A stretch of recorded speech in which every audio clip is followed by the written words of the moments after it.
Sa bawat araw na may nangangailangan, may pamilyang handang laging lumaban.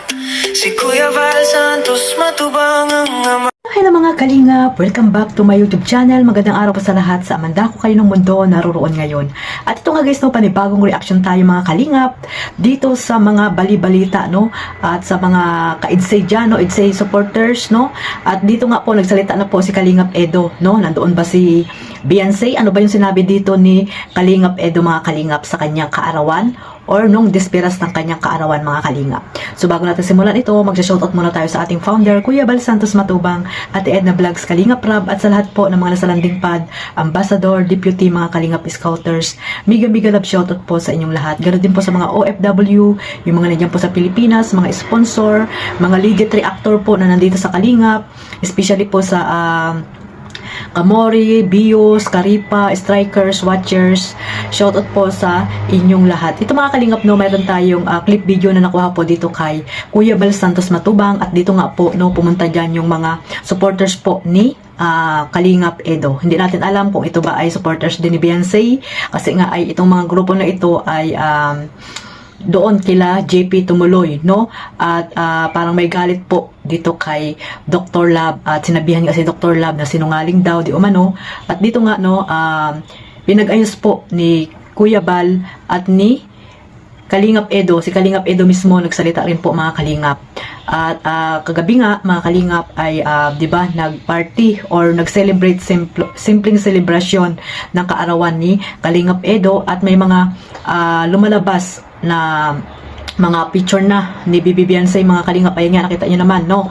Nakita nyo naman sa akin thumbnail na yun nga ba si Bibi Beyonce, kasi yun ang tinuturo na picture daw po ito ni Beyonce kagabi na pumunta po sa kaarawan ni Kalingap Edo. Ito po yung masasabi ko dyan, no?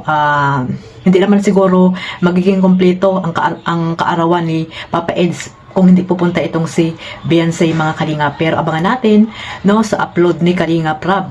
Bali natin, ito po yung umpisa ng Tambalang Idsay, no. Mag-uumpisa naman ang teleserye nila, no, sa kaarawan ni Kalingap Edo. Kaya nga po yung mga may ingay dyan na walang magawa, no, hintayin lang po natin na mag-upload po si Kalingap Rab. Hindi po yung bas dito, bas doon, no? At nai-stress kayo kung nandoon ba si Bibi Beyonce or wala, 'di ba?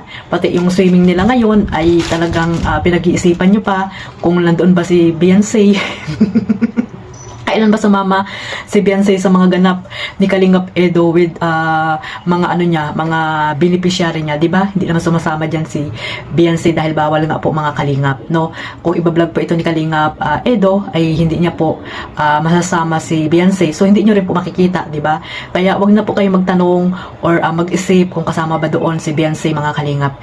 Pero ito nga mga kalingap, meron tayong clip video na nakuha po kay Kalingap kay Kuya Val Santos Matubang. Ayan, pakinggan natin mga kalingap yung kanilang sinasabi dito yung mga supporters po ni Kalingap Edo. At ayun nga ay parang nagsumbong or naikwento nila yung mga nangyari po dito sa Idsay community. Ayan mga kalingap, sama-sama po nating panoorin ito.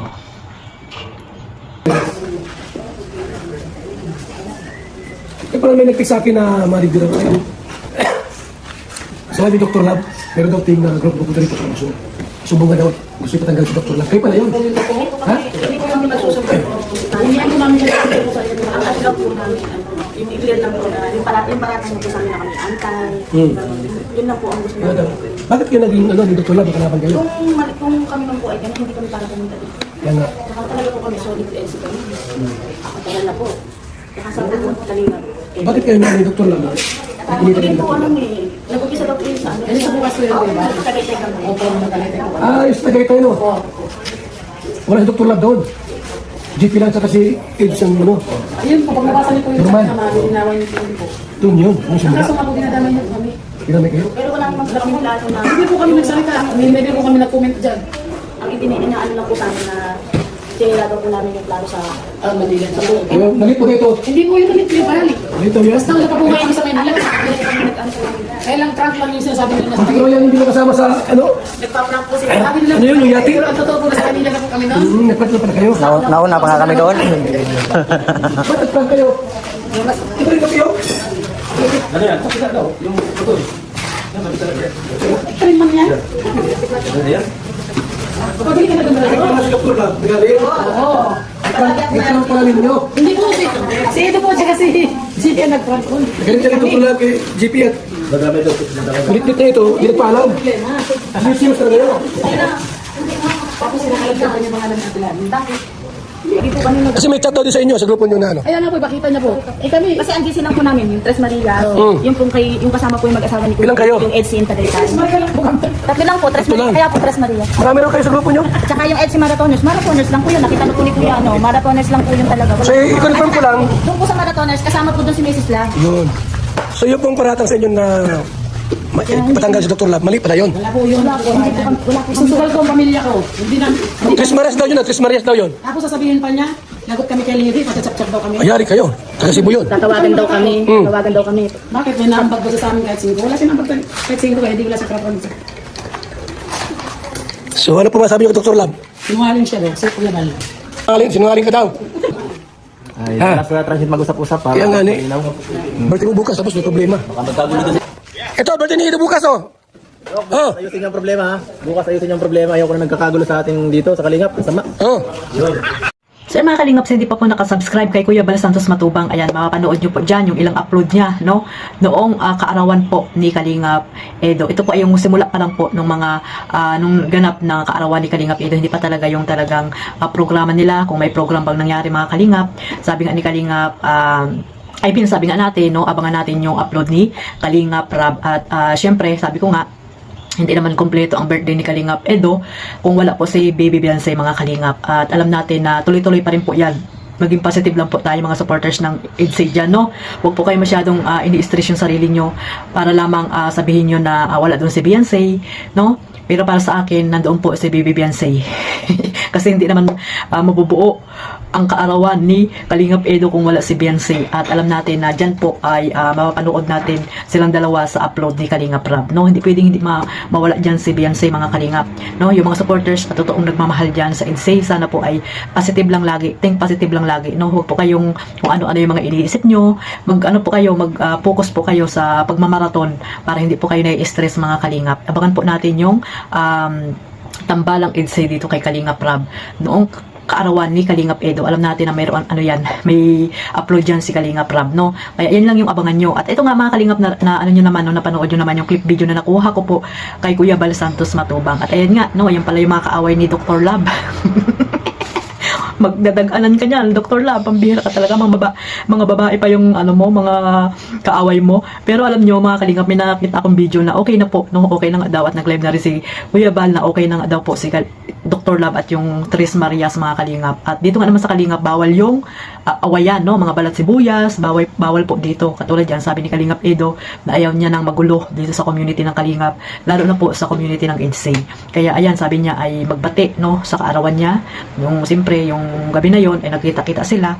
At dito naman po mga Kalingap, no, pag nagkita-kita ay hindi naman yan talaga na grabe yung hindi na magbabati, parang grabe na talaga yung galit, 'di ba? So dito lang tayo sa mga live siguro nila, no, nagkakainitan, 'di ba? Yung mga sul-sul din, mga Kalingap, hindi po kasi yan maiwasan, no. So ayan po yung nangyari dito kay Dr. Lab at dito sa Tres Marias, no. Kaya ayun, napag-ayos na rin po mga Kalingap ni Kuya Bal Santos Matubang. Yan po yung maganda po dito sa Kalingap, no, kahit may gulo, no, mga gulo-gulo ay talagang pag nakita ay maayos at maayos po yan mga Kalingap. Tingnan nyo si Papa Rico, Pederico, di ba? Papa Rico yun pag nung katambal ni Kuya Bal. Si Pederico, no, Pedering, yan, si Kuya Pederico, oh, di ba?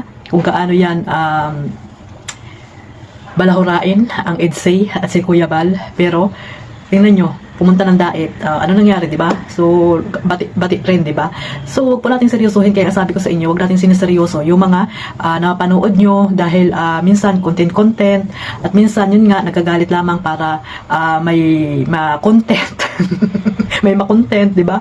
At syempre siguro, yun nga, ay hindi maiwasan na nagselos itong si Dr. Love dito kay JP kasi nga laging kasama ni, tawag dito, ni Kalingap Edo, pero hindi naman sila, di ba, nung dati nag-away sila, no, sa comment section or sa live. Pero pagdating ng, nagkita sila, wala, di ba? Walang nangyari. Kaya yung mga viewers po ang na-stress, hindi po sila. Kaya sabi ko sa inyo, huwag niyo pong seryosohin mga kalingap, yung mga napapanood niyo po. Go with the flow lang at huwag tayong mambas, no? Magsalita ng hindi maganda po dahil hindi po natin sila nakakasama doon sa daet mga kalingap. So ayan, maayos na po ang community ng EDSA at sana ituloy-tuloy po ang teleserye po ng EDSA mga kalingap. Kaya sabi ko nga sa mga ka-EDSA dyan, think positive lang po, hindi po mawawala ang EDSA. Dahil isa po yan sa mga talagang blockbuster na teleserye po ni Kalingap Rab, kaya hindi po yan mawawala mga kalingap, no? Pinatahimik lang yung mga basher, mga magugulo, di ba? So ayan, nagkaayos-ayos na po, no? Talagang inayos na po rin yan ni Kuya Bal at ni Kalingap Edo. Ayun lang po mga kalingap, God bless us all sa lahat. Maraming salamat po sa walang sawang pagsuporta, especially po sa ating founder Kuya Bal Santos Matubang. Isama niyo na rin po si Kalingap Rab at ito po si Kalingap Edo, ayan, ang Jomcar at syempre Kalingap Dan at mga charity vlogger po, kung sino man po yung gusto niyo pong suportahan at mga ambassador, mga reactor, ayan. Maraming salamat po. Bye-bye.